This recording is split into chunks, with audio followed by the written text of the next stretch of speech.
할렐루야. 오늘은 NGP 시리즈 7번째 시간으로 기록하시고 기억하시는 종들이라는 제목으로 말씀을 나누도록 하겠습니다. 충성. 우리 옆에 계신 분 인사할까요? 충성. 우리 하나님께 충성하십시다. 다시 한번 자 경례. 자 옆에 계신 분 알아보십니다. 충성. 예, 충성하십시다. 예. 우리가 살고 있는 이 자본주의 시대의 주되는 사고는 이해타산, 이해득실이라는 것이 있습니다. 무슨 말씀이냐면 계산해보고 자신에게 득이 있을 것 같으면 받아들이고 해가 될 것 같으면 받아들이지 않고 뱉어버리는. 그래서 이 자본주의 시대를 포함하고 있는 이 포스트 모더니즘 시대에 우리가 살고 있는데 이런 우리들에게 충성이라고 하는 단어는 매우 어울리지 않는 단어 중에 하나가 될 것입니다. 마치 충성하면 전 근대적이고 먼 옛날의 봉건 사회나 왕정 시대에서나 있을 법한 단어로 이 충성을 취급해 버린다는 것입니다. 그러나 성경은 충성을 매우 귀중한 가치라고 규정합니다.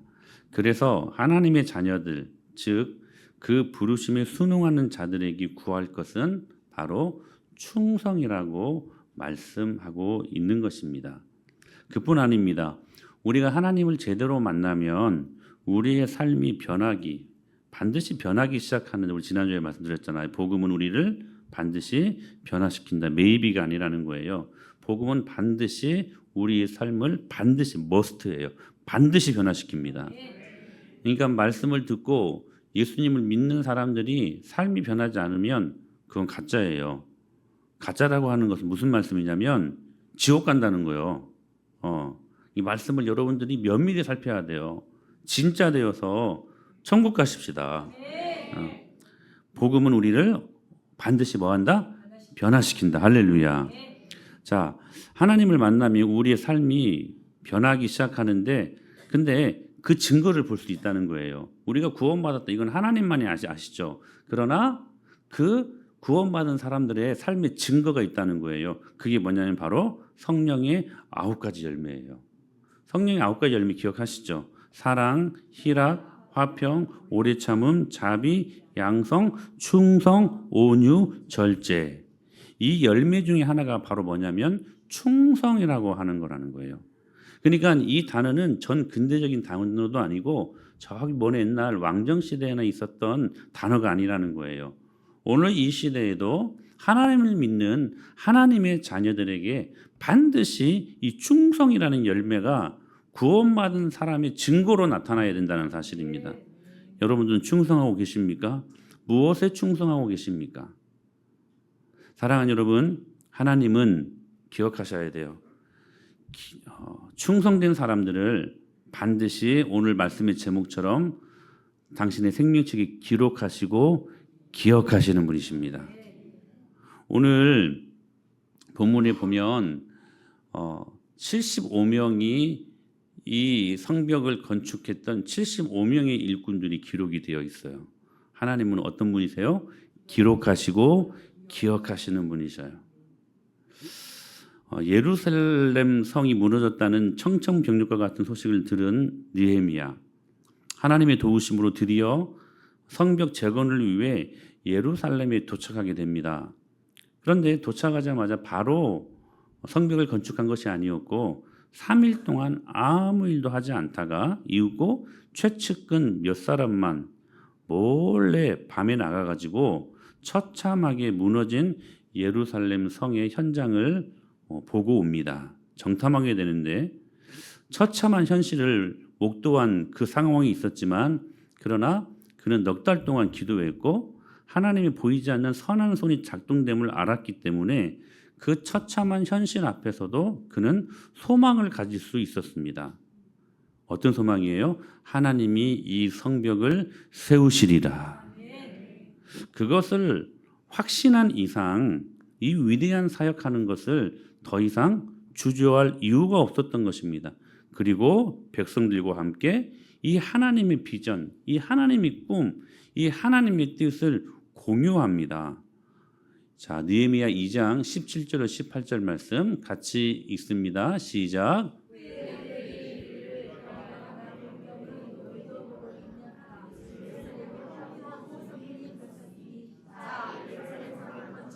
다시 수치를 당하지 말자 하고 또 그들에게 하나님의 선한 손이 왕이 내게 이른 말씀을 전하였더니 그들의 말이 일어나 건축하자 하고 모두 힘을 내어 이 선한 일을 하려 하매. 자, 보세요. 느헤미야의 그 비전이 백성들에게까지 공유된 것입니다.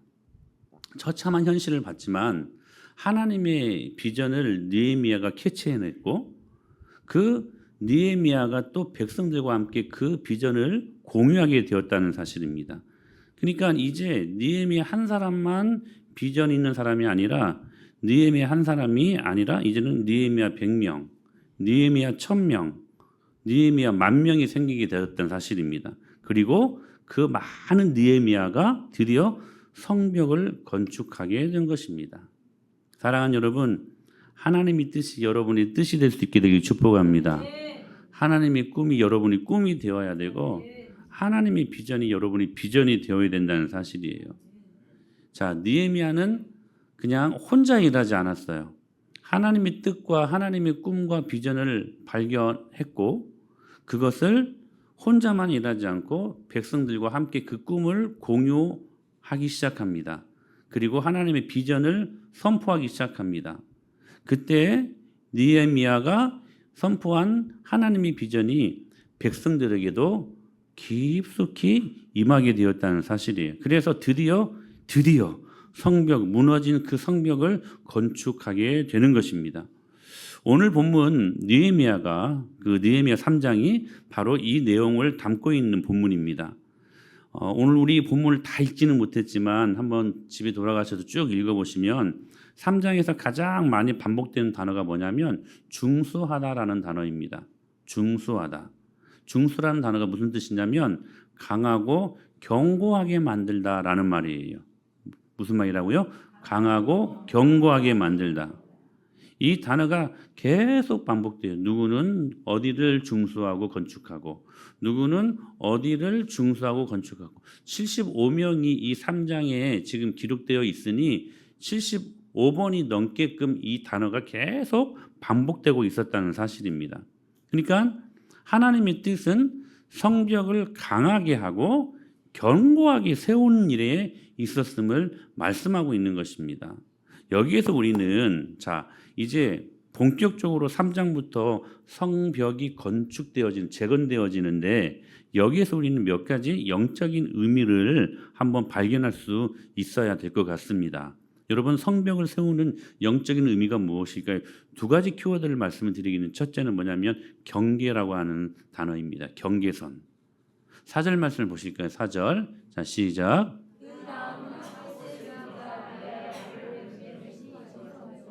그 다음은 무사사벨의 손자 베레가의 아들 무술람이 중수하였고 그 다음은 바하나의 아들 사독이 지금 누구의 아들 누가 중수하였고 이 말씀이 3장 전반에 걸쳐서 쭉 기록이 되어 있습니다.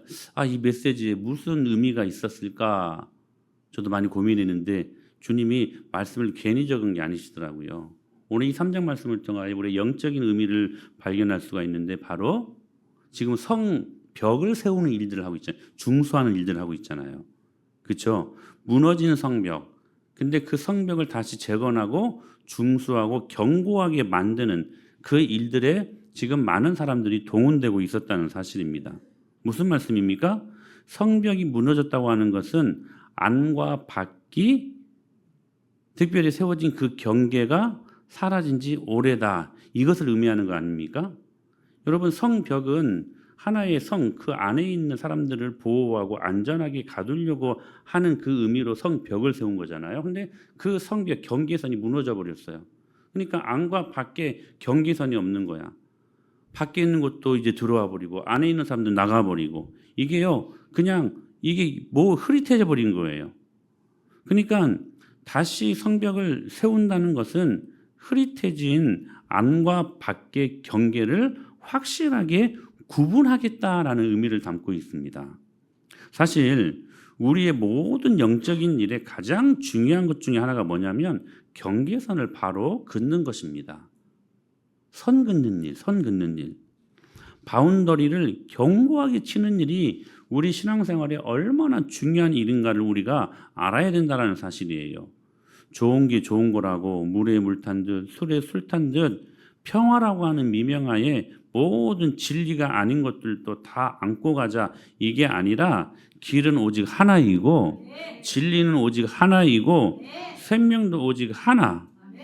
우리의 온전한 경계선 되신 예수 그리스도, 예수님으로 다시 경계선을 그어야 된다라는 거예요. 경계선을. 그러니까 여러분, 거룩이란 말이 무슨 말입니까? 구별하다라는 말 아닙니까? 구분하다라는 거죠. 구분하다. 다시 말하면 경계선을 친다라는 말입니다. 이게. 그러니까 성벽을 다시, 무너진 성벽을 세운다고 하는 것은 지금 흐릿해진 그 경계선, 그걸 다시 견고하게 세워서 밖과 안을 확실하게 구분하고 하나님의 진리, 하나님이 하시는 말씀의 능력을 붙들고 다시 믿음 안에서 영적으로 회복하기를 소망하는 그 믿음으로 이 성벽을 세우는 일들 앞에 많은 사람들이 쓰임받고 있게 되었다는 사실입니다. 여러분, 신앙생활이라고 하는 것이 이 바운더리, 이 경계가 없으면 거룩에 심각한 손상이 임하게 됩니다. 교회는 근본적으로 거룩한 곳입니다. 하나님은 거룩하신 분이십니다. 그래서 주님이 뭐라고 말씀하셨어요? 내가 거룩하니 너희도 거룩해야 된다.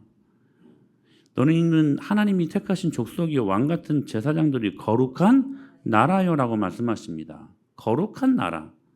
그러니까 하나님을 믿는 사람들은 하나님이 거룩하시니 우리도 거룩해야 된다는 거예요. 하나님의 뜻이 이것이니 너희의 거룩함이라 라고 말씀하시지 않습니까? 그러니까 여러분, 이 거룩에 여러분 심각한 손상이 생기는 이유가 뭐냐면 경계선, 우리 신앙생활의 경계선을 바로 긋지 않기 때문에 생기는 현상들이라는 거예요. 예를 들어볼까요? 여러분, 주일 성수를 왜 합니까? 시간, 날에 대한 경계선을 여러분 긋는 시간들 아닙니까? 오늘 주일 여러분 이 시간에 왜 나오셨습니까? 모두가 하나님의 시간이지만 특별히 바운더리 쳐서 경계선을 긋고 경계를 세워서 이 주일, 이날은 The Lord's Day, 주님의 날이다. 그날을 예배로 드리면서 날에 대한, 시간에 대한 경계선을 치는 시간들이에요. 그러니까 이 날을 지키지 아니하면 여러분 모든 시간들이 흐릿해져 버립니다. 하나님의 시간, 하나님의 날, 이 개념이 없어져 버리는 거예요. 그래서 모든 날의 주인이 그냥 내가 돼버린다는 사실이. 그래서 내 마음대로 살아가 버리는 거야. 내 마음대로 그냥 기분 내키는 대로 놀고 싶으면 놀고 쉬고 싶으면 쉬고 내 기분 내키는 대로, 또 어떨 땐 기분 내키니까 교회도 한번 가고 그냥 자기 마음대로 멋대로 모든 시간들을 보내버리게 된다는 거예요. 여러분 기억하셔야 돼요. 경계선을 바로 세워야 우리의 거룩함이 손상이 되지 않습니다. 또 한 가지 예를 들어볼 거예요. 11조. 여러분 물질에 대한 경계 아닙니까? 물질에 대한. 여러분 하나님 앞에 손대지 말아야 될 것이 있고 손대야 될 것이 있습니다. 그래야 물질의 종이 되지 않고 물질의 자유한 인생들이 된다는 사실입니다. 그런데 이 11조에 손대버리면 물질에 대한 주인이라고 하는, 여러분 물질의 주인은 누구이십니까? 하나님이십니다. 내가 열심히 일해서 번 돈입니까? 그걸로 살아갑니까? 아니요. 하나님이 주셔야 가능한 일들 아닙니까? 모든 물질의 주인은 예수 그리스도. 그러니까 11조는 그분에 대한 주인 되심을 고백하는 것이고 신앙을 고백하는 것입니다. 이것으로 경계선을 긋는 것이거든요. 경계선을. 근데 11조 드리지 아니하면 이게 흐릿해져 버리는 거예요. 그래서 돈도 내가 열심히 일해가지고 번 것으로 착각하고 그 돈도 주님이 쓰시겠다고 할 때 이게 아까워 버려. 그래서 주님 앞에 못 드리는 거예요. 자기가 주인인 것처럼. 아, 하나님 제가 열심히 일해서 번 돈인데 뭐 달라 말라 하십니까? 이렇게 교만한 말들을 하게 되는 것이라고. 여러분 경계선을 바로 여러분 그을 수 있게 되길 축복합니다. 지금 성벽을 세운다는 이 의미가 바로 이 의미를 포함하고 있다는 것입니다. 여러분 가정에도 경계가 있어야 되지 않겠습니까? 결혼하고서도 아무 남자, 아무 여자 만나면 되겠습니까? 그 가정이 여러분 경계가 없으면 그러므로 신앙생활에 결코 유익이 있을 수 없다는 것입니다. 오늘 무너진 우리들 안에 있는 성벽이 있다면 여러분 다시 그 믿음의 성벽을 세우실 수 있게 되길 축복합니다. 그리고 경계선을 확실하게 긋고 바운더리를 확실하게 쳐서 여러분 안과 밖의 것들이 섞이지 아니하도록. 결국 여러분 수많은 유럽에 있는 교회들이 다 왜 망했습니까? 세속주의 사고관 때문에 그래요. 그것 때문에 완전히 교회가 다 무너지지 않았습니까? 여러분 우리 안에 있는 모든 영적인 경계선을 바로 세우고 믿음 안에 승리하십시다. 또 한 가지는 뭐냐면 양문이라고 해요. 양문. 1절 오늘 우리가 읽었던 본문 그리고 32절을 보면요. 이런 말씀이 나와요. 1절 보시까 1절 시작.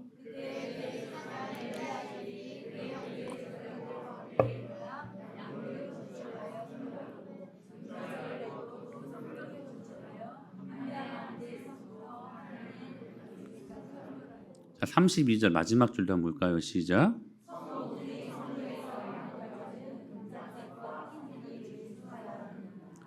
성벽을 세운다는 것은 경계선을 세운다는 것인데 경계선을 세워놓고 문을 만듭니다. 문을 만듭니다.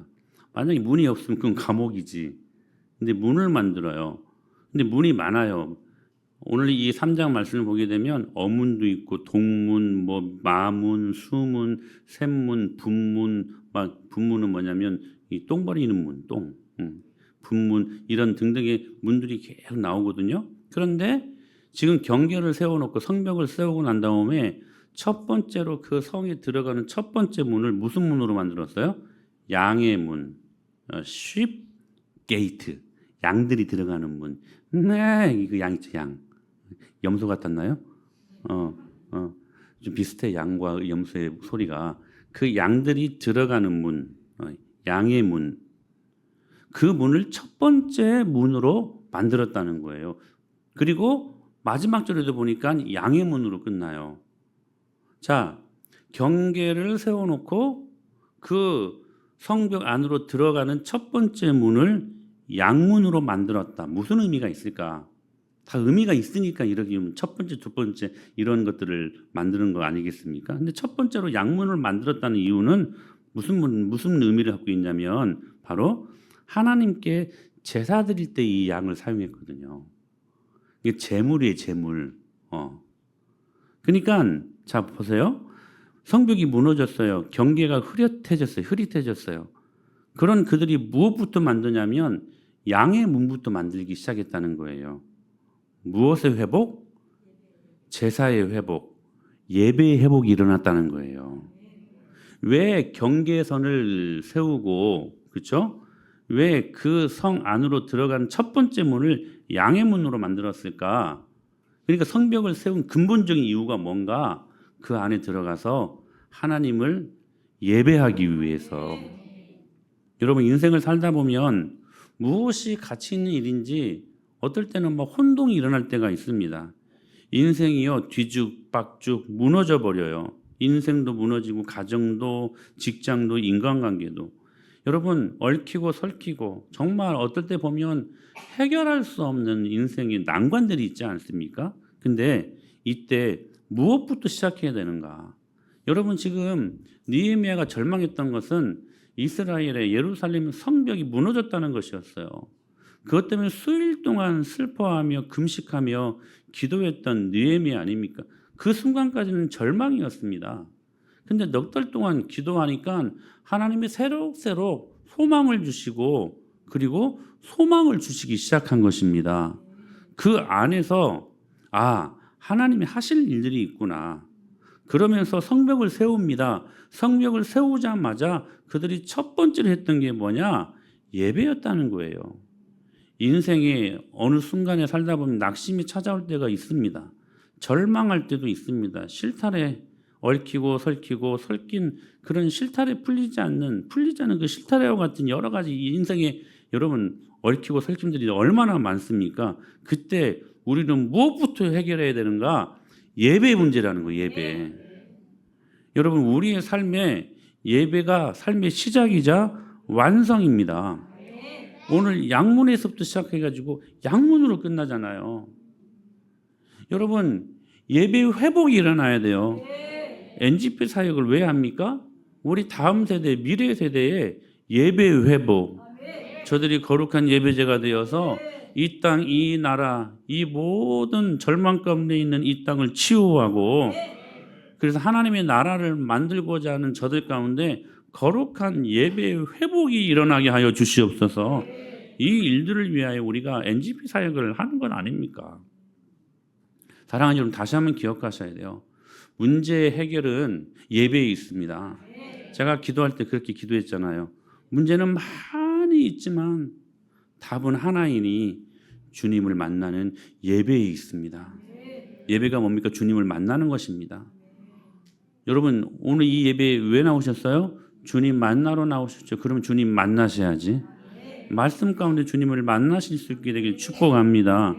가인과 아벨의 문제는 결국 여러분 은사 때문도 아니고 여러분 뭐 직업 때문도 아니고 결국 하나님이 그 제물을 가인의 제물을 받지 않은 이유는 뭐냐면 다른 거 아니었어요. 여러분 핵심은 예배에 있었어요. 예배에 있었어요. 믿음으로 드리는 예배인가 아니면 그렇지 못한 예배인가.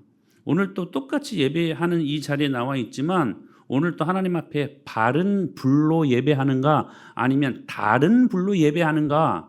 여러분 이 삶은 완전히 나뉘어집니다. 오늘 주님 만나러 나왔으니 주님 만나고 돌아가실 수 있길 축복합니다. 말씀 가운데 주님을 만나셔야 돼요. 하나님은 지금도 이렇게 예배하는 자들을 찾으십니다. 예배하는 자들을.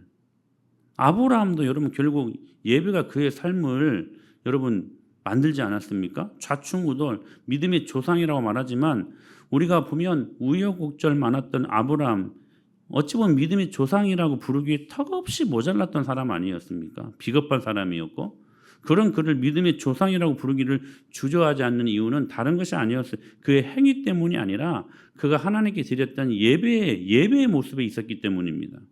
그는 항상 예배드리는 예배자였기 때문에 성공할 때도 예배했고 실패할 때도 예배했고 창세기 12장에서 아브라함이 하나님 앞 부르심을 받는데 그 부름 받을 때도 그는 예배자로 주님 앞에 섭니다.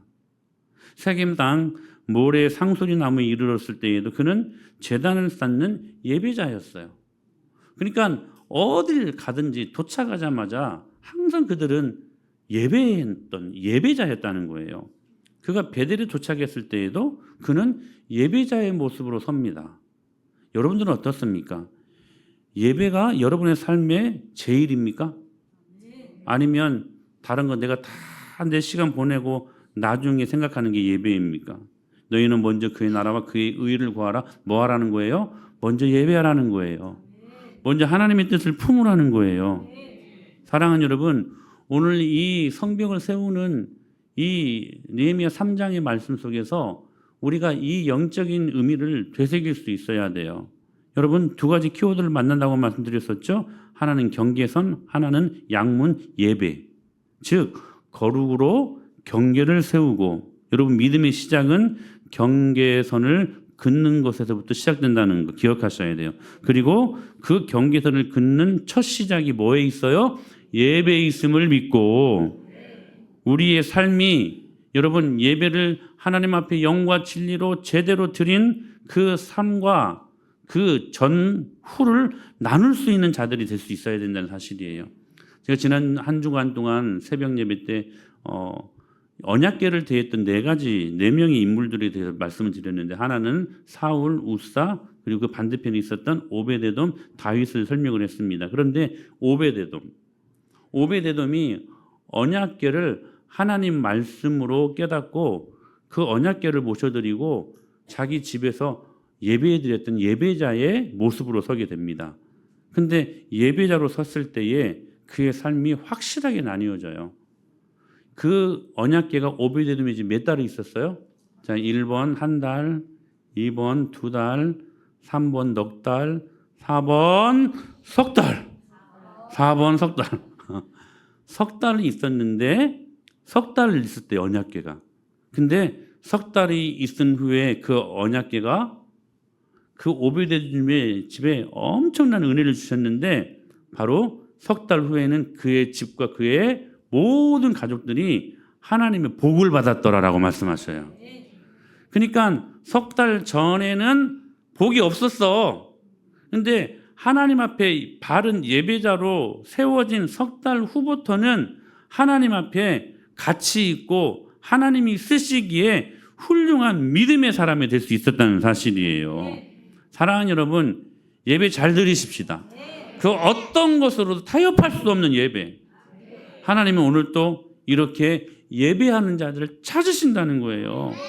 그래서 오늘 또 바르게 예배하고 하나님을 온전히 예배하는 자들을 바라보시고 다가가셔서 왜 여러분 예배하는 자들을 찾으실까요? 여러분 그 고민 안 해보셨어요? 묵상 안 해보셨어요? 왜 하나님은 이렇게 예배하는 자들을 찾아다니실까요? 은혜 주시려고. 아멘. 은혜 주시려고 하나님이 이렇게 예배하는 자들을 그래서 찾으시느니라. 오늘도 이 시간대에 많은 조국 있는 교회들이 예배할 겁니다. 하나님이 찾으시는 거예요. 어떤 사람이 예배를 잘 드리고 있는가? 어떤 사람이 오늘 또 당신에 대해서 정말 진심으로 영과 진리로 예배하고 있는가 찾으신다는 거예요.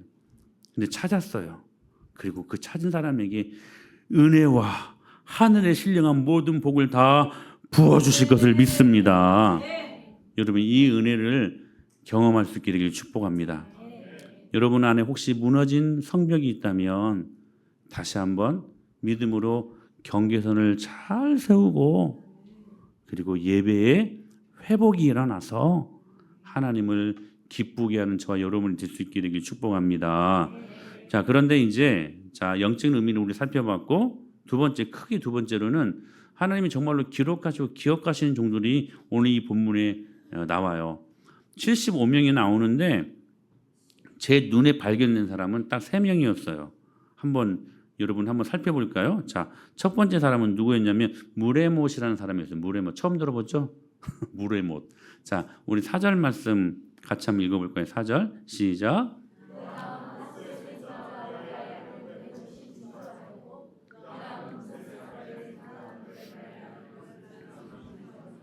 그 다음은 바하나의 아들 사독이 자 무레못. 자, 여기 지금 무슬람도 나오고 사독도 나오는데 무레못을 주목하기를 소망합니다. 무레못. 자, 학구스의 손자 우리아의 아들 무레못. 이때는 자 성벽의 동서남북을 이렇게 분할해 가지고 사람들이 75명의 사람들이 이 성벽을 짓거든요. 바로 집 앞에 있는 성벽들을 막 짓기 시작해요. 이게 단 한 몇 명이 다 짓는 게 아니라 수많은 사람들이 함께 이 일들에 동참하고 있었다는 거예요. 여러분 우리 NGP 사역을 혼자 하는 거 아니에요.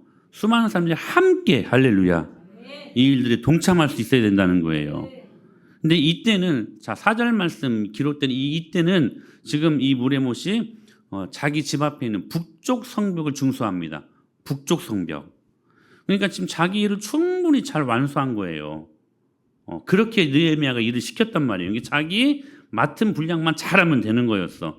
그런데 이상해요. 무레못만 2번 건축합니다. 21절에 보니까 또 같이 시작. 그 다음은 학구스의 손자 우리아의 아들 무레못이 한 부분을 중수하여 엘리야십의 집 문에서부터 엘리야십의 집 모퉁이에 이르렀고 지금 엘리야십은 대제사장인데 자 이번에는 동쪽 성벽을 중수합니다. 첫 번째는 어느 쪽? 북쪽. 근데 지금은 동쪽 성벽을 이게 자기 집 앞에 있는 성벽도 아니고 자기랑 상관없는 그런 지금 지역이었어요. 대제사장 집 근처의 성벽. 아마 이렇게 해석하신 분들이 계셔요. 동쪽 성벽을 중수해야 될 사람이 지금 펑크를 낸 거예요. 지금 펑크. 그런데 그 빈자리 반드시 채워져야 할 그 빈자리가 다른 사람들 눈에는 들어오지 않았는데 이 무레못이라는 사람의 눈에는 들어온 거야 이게.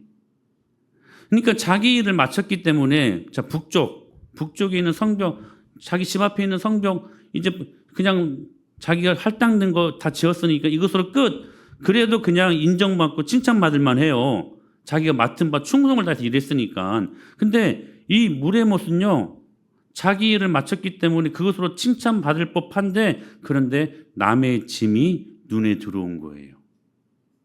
그리고 그 펑크난 자리에 가서 땜빵해 줍니다. 그러니까 무레못의 또 다른 별명은 뭐냐면 땜빵 전문가야. 땜빵 전문가. 마태복음 11장에 보면 수고하고 무거운 짐진 자들, 여기 수고라는 말과 짐이라는 말이 나오잖아요.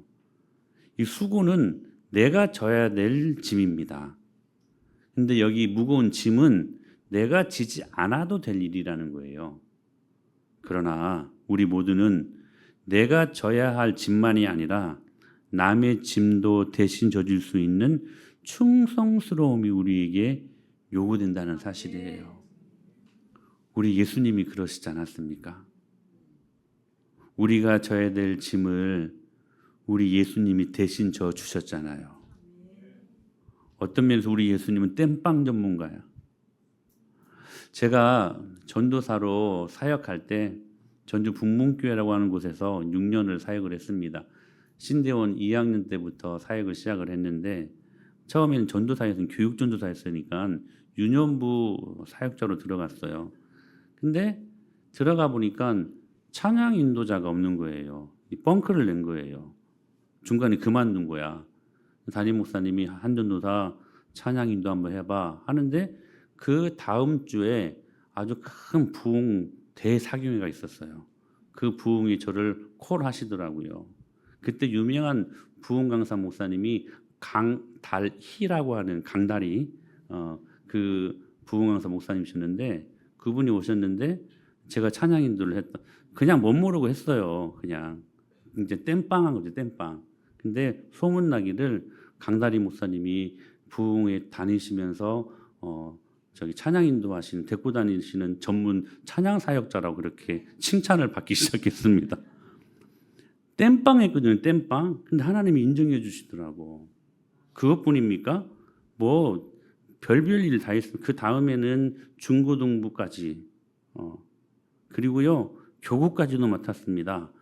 그렇게 일들을 많이 하니까 죄 지을 틈도 없고 여러분 주님이 주신 일들을 기쁨으로 받으십시오. 그 안에 많은 유익이 있는데 죄 지을 틈이 없어요. 죄 지을 틈이 없어요. 그리고요 그 사역 감당하라고 하나님 능력도 주시더라고. 그때 오히려 제가 영적으로 큰 충만함을 경험한 가장 저에게 있어서는 리즈 시절이었던 것 같아요. 사랑하는 여러분, 자기 일만이 아니라 남의 일도 함께 대신 져줄 수 있는 그것이 여러분 눈 안으로 들어올 수 있는 여러분 무레목과 같은 사람들 될 수 있기를 축복합니다. 자, 두 번째는 바룩이라는 사람, 바룩이 눈에 들어왔어요. 20절에 보니까 20절 말씀 같이 읽어요. 시작.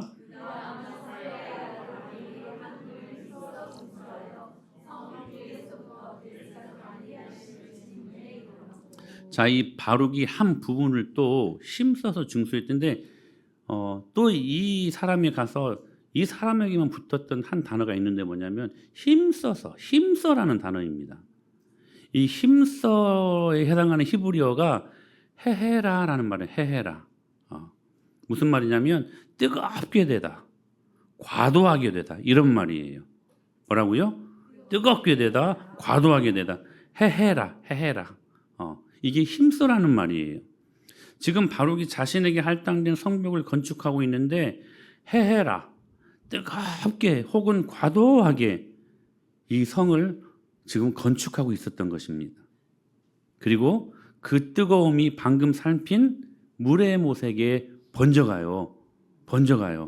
여러분 기억하셔야 돼요. 뜨거움은 반드시 번져갑니다. 충성은 그래서 과도하게 하는 것이고 충성은 그래서 여러분 불같이 뜨겁게 하는 것입니다. 우리가 좋아하는 단어 중에 하나가 균형 아닙니까? 균형. 여러분 워라벨이란 말 많이 들어봤죠? 워라벨. 이 워라벨. work, life, balance. 그래서 첫 자만 따가지고 워라벨이라고 하잖아요. 무슨 말이냐면 일과 우리들의 삶을 밸런스, 균형 있게. 신조어입니다. 신조어. 여러분 신앙의 세계에도 이상하게 워라벨이 들어와 버렸습니다. 그러니까 뭔 말이냐면 신앙과 삶이 균형을 이루어야 한다나 좋은 말처럼 들리죠. 근데 좀 안 좋게 이 말을 사용해요. 뭐냐면 지금까지 신앙생활 열심히 했으니까 이제는 좀 균형 있게 내 삶도 좀 챙기자. 내 삶도. 그래서 이제 신앙 좀 내려놓고 여행도 가고 뭐 재밌는 것도 좀 보고 그것이 내 삶을 밸런스 있게 균형 있게 이루는 것이 아닐까? 이런 생각이 들어와 버렸다는 거예요. 여러분 그게 균형을 이루는 신앙인들의 모습일까요? 뭔가 심각하게 오해하는 게 있습니다. 우리는 여러분 예수님 믿기 전까지는 사적인 삶을 사는 사람들입니다. 그러나 예수님을 믿음과 동시에 우리는 공적인 삶이 있다는 거예요. 그걸 뭐라고 말하냐면 사명이라고 하는 거예요. 그래서 우리에게 필요한 균형은 사명적 균형이야. 사명적 균형. 여러분 시소 이론을 아십니까? 시소? 여기 가운데 딱 중심축을 두고 위 아래 그쵸? 애들이 재밌게 타는 시소 있지 않습니까? 시소. 근데 여러분 보면 여러분 중심축이 보통일 때는 가운데 있는데 하나님이 그 중심축을 옮기실 때가 굉장히 많다는 거예요. 옮기실 때가. 뭐냐면 만약 하나님이 중심축을 자 오른쪽으로 많이 옮긴다. 그러면 어때요? 오른쪽은 짧아지고 왼쪽이 길어지죠. 그럼 어떻게 돼요? 왼쪽으로 기울어지죠. 그럼 이 균형을 맞추려면 어떻게 해야 돼? 이걸 막 중심축을 여기 있으니까 여기에 에너지를 다 쏟아야 될 거 아니에요. 오른쪽에다가. 그렇죠? 그러니까 여러분 자 보세요. 우리의 인생 가운데 하나님이 중심축을 시시때때로 바꿀 때가 있어요. 그러면 중심축이 보통일 때는 가운데인데 만약에 오른쪽으로 옮긴다 그러면 이쪽으로 쏠릴 때 이 중심축을 맞추려면 여기 더 힘을 쏟아야 되는 것처럼 여러분 어떨 때는 우리가 이 중심축을 맞추기 위해서 죽어라고 기도해야 될 때가 있다는 거예요. 이 중심축을 맞추기 위해서 죽어라고 예배해야 될 때가 있다는 거예요. 어떨 때는 죽어라고 순종해야 되고 어떨 때는 죽어라고 헌신해야 될 때가 있다는 거예요. 그래야 균형이 맞춰지는 거야. 그래야. 하나님이 지금 바룩이 그랬어요. 중심축을 바룩으로 옮기시니까 이 바룩이요. 그거 맞추려고 이 기울어지는 걸 맞추려고 헤레레 힘써 과도하게 뜨겁게 지금 이 성벽을 쌓는 일들 앞에 올인하고 있었다는 거예요. 이게 물의 못이 땜빵 인생이었다면 이 바룩은 몰빵이에요. 몰빵. 중심을 맞추기 위해서 이 일들 앞에 몰빵 힘써 헤레레 불길 것처럼 뜨겁게 과도하게 이 귀한 사역을 지금 하고 있었다는 사실이에요. 여러분 그때 균형이 맞춰지는 건 아니겠습니까?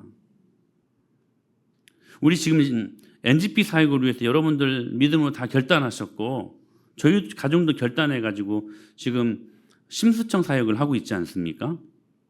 사실 여러분 아셔야 될 것은 뭐냐면 저희 가정의 일상이 이 심수청 그러니까 NGP 사역 때문에 완전히 다 깨져버렸습니다. 저희 일상이 완전히 무너져 버렸어요. 저희 가정의 일상이 사모가요 아침 새벽 예배 때 나오면 저녁 12시는 넘어가는 건 기본이고 1, 2시에 들어와요. 1, 2시에. 그러니까 집안일이 되겠습니까? 집안일 전혀 안 되죠. 제가 목기도 하면서 집안일도 하고 있어요.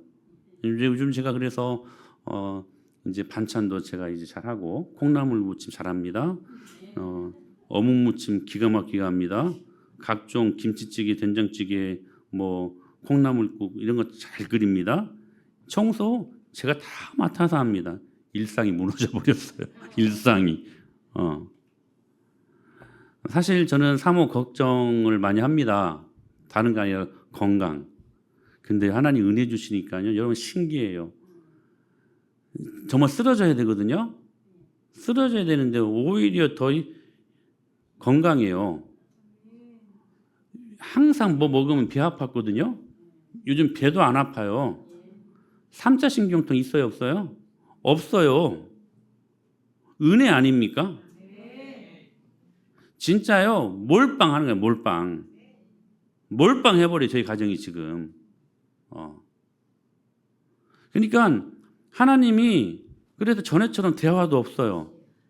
대화가 안 돼. 왜 늦게도 그냥 바로 씻고 자야 되니까 또 아침 나가야 되니까 대화할 틈도 없고 진짜 NGP 사역을 위해서 중심축을 우리 가정으로 옮기시니까 그 기울어진 그 중심축을 그 평행을 이루려고 균형을 이루려고 우리가 진짜 여기 몰빵해 버리는 거예요. 이 사역에 우리 일상도 그냥 다 포기하고 근데 이상해요. 즐거워요.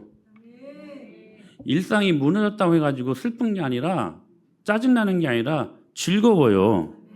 그래서 느끼는 거예요. 아, 이게 그리스도의 남은 고난에 동참하는 것이구나. 지금 바룩이 그랬다고요. 바룩이. 여러분 물 들어올 때 뭐 해야 돼요? 노져야 돼요. 하나님이 여러분 이런 기회 아무에게나 주시는 거 아닙니다. 기회 주실 때 몰빵하는 거야. 몰빵하는. 그럼에도 불구하고 세 번째 인물들이 재밌어. 자, 물의 못 바룩은 우리가 본받아야 될 인물들인데 자, 5절 보세요. 5절 시작. 그 다음은 드고와 사람들이 중수하였으나 그 귀족들은 그들의 주인들의 공사를 분담하지 아니하였으며 자, 드고와 귀족들이 나옵니다. 이건 부정적인 모델들이에요. 반대급부로 사명을 저버린 사람들의 모델도 나오더라는 거예요. 근데 중요한 거 하나님이 다 기록하시고 기억하셔요. 여러분 하나님 만만하게 보지 마십시오. 충성된 종들도 기록하시고 기억하시고 그렇지 못한 사람들도 기록하시고 기억하셔요. 드고와 귀족들. 드고와는 예루살렘에서 꽤 거리가 먼 곳에 있는 지역이었습니다. 드고와 하면 누가 생각나요? 아모스 선지자. 아모스가 사역했던 곳이 그곳 아닙니까? 고향이었고. 근데 꽤나 예루살렘에서 먼 곳이었어요. 멀리 떨어진 고원지대에 있었기 때문에 거기 귀족들은 이 일에 참여하지 않았어요. 왜냐하면 상관없다는 거예요. 아니 멀리 떨어져 있는 저 예루살렘인데 성벽 재건과 나와 무슨 상관이 있냐. 아이 나 귀족이야. 무슨 말이냐면 나 귀족이라는 거예요. 아 나 지금 상태도 너무 안정적이고 좋은데 무슨 아이고 나 그런 거 안 해라. 여러분 이런 사람들은요. 그들이 받은 축복을 도구로 경험하는 것입니다. 나 너무 귀하게 자라서 아니요. 여러분 저도요 귀하게 자랐습니다. 개척하기 전에요 못 하나 손댄 적 없어요. 이 개척하니까 되게 돼 있더라고. 뭔가 한번 이렇게 물이 새면 제가 그때 뭘 느꼈냐면 저는요 이제 개척을 시작을 15년 전에 했으니까 이 몸이 땅에 닿는 것이 주저하지 않게 되더라고. 그래서 막 밑에 막 뭐가 터졌는지 보는데 성도들은 살이더라고요. 살이더라고. 아 이게 차이구나. 이게 차이구나. 내가 이렇게까지 봉사할 필요 있어? 이런 마음들 있잖아요. 이런 마음들.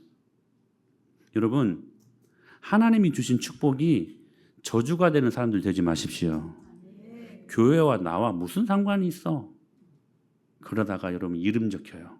우리 어렸을 때 떠드는 사람 해가지고 한성법 저는 이름 거의 한 번도 안 지켰어요. 누구 있잖아요. 막 홍아무개 막 이렇게 홍길동, 김개동 막 여러분 이름 적혀요.